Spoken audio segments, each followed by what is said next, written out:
I ran into this last week. Here's what fixed it for me. If you've accidentally deleted a post on Reddit, don't worry. Here is how you can try to recover it. Step 1. Check your profile.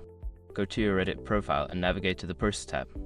Sometimes, deleted posts might still show up here temporarily.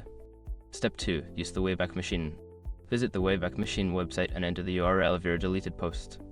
This tool archives web pages and might have a snapshot of your post. Step 3. Contact Reddit support. If the above methods don't work, reach out to Reddit support. Provide details about the posts, including the title and subreddit.